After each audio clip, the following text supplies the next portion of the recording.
voilà, ça ne peut pas marcher dans ce pays-là. C'est ça justement que le peuple est en train de donner. Maintenant, pour conclure par rapport à votre question, en tant que tel, M. Soulama, mais j'ai dit, on me dit oui, mais qu'est-ce qu'on peut faire rapidement avant? Je crains que ça ne soit trop tard.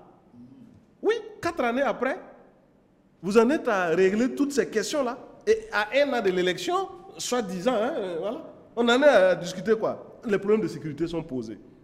Justice, armée, au plan social. Et quand, là, mais il y a la rentrée qui arrive avec encore un autre monde qui va arriver sur le terrain. Moi, je crains que ça ne soit trop tard. En plus de tout ça, vous avez tous les faits divers qu'on est en train de voir. Affaires de corruption, de charbon fin, d'inexemplarité au sommet de l'État, l'affaire d'audience, quoi payer, l'affaire Tranquillos, l'affaire de...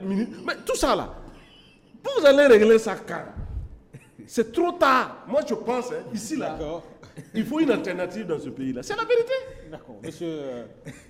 Contrairement à mon ami Moyenga, je pense que le régime NPP peut se rattraper.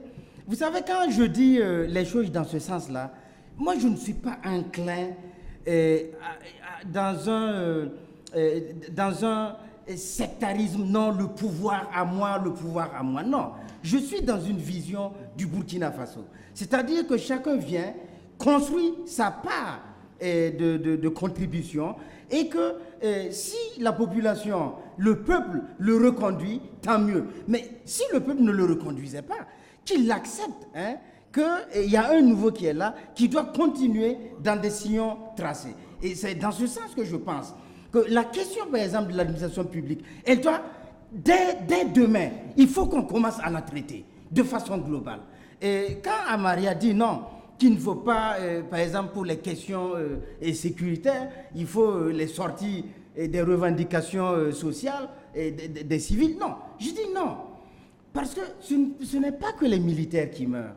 Les civils aussi meurent. Et les militaires, ce sont, comment dirais-je, une partie des civils. Donc on ne peut pas sortir ça des revendications de ces différentes organisations-là. Donc, de façon globale, et pour conclure, il faut que le régime de Roch Kaboré s'inscrive dans un certain pragmatisme pour régler les questions et toutes ces questions soulevées là. On peut le faire. Ils doivent donner le temps du traitement de ces questions. Afin que... Quelques mois, hein? Oui, afin que justement nous puissions garantir des élections, nous puissions bouter le terrorisme qui nous assène. Et puis voilà, ceux qui sont sortis aujourd'hui, ce sont des Burkinabés, ce sont nos frères. Mais sauf qu'il y a la loi, mais quand même, il y a la question donc, de l'autorité. Est-ce qu'on peut construire un pays L'autorité devait sévir quand, par exemple, des syndicats qui n'étaient pas en grève normale, qui sabotaient en fait le travail public, l'autorité devait sévir là-bas. L'autorité doit sévir sur les dossiers en fait de l'ALCE qui a épinglé des gens, je dirais plus voleurs, des gens. Mais ça doit commencer un jour, oui. Mais ça pour renflouer nos caisses.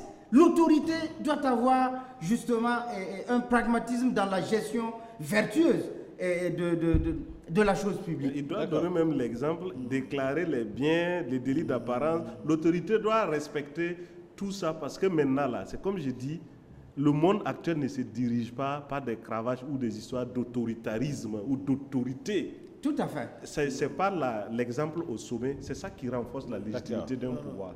Amaria. Oui, bon, moi je pense que par rapport à la situation, il faut que les deux parties, que les gens jouent franc jeu et que les gens jouent dans l'intérêt supérieur de la nation.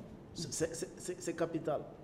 Quand on ne pense qu'à soi, qu'à ses propres intérêts, en occultant la grande masse qui croupit dans la misère, c'est difficile. Si en face, le dialogue n'est pas franc, il n'y a pas un dialogue sincère et honnête, c'est difficile. Parce que, je le dis, quand on mélange revendication syndicale à une revendication syndicale, à une revendication politique, c'est difficile d'obtenir un dialogue. Ceux qui veulent faire de la politique, ils ont créé leur parti, sur le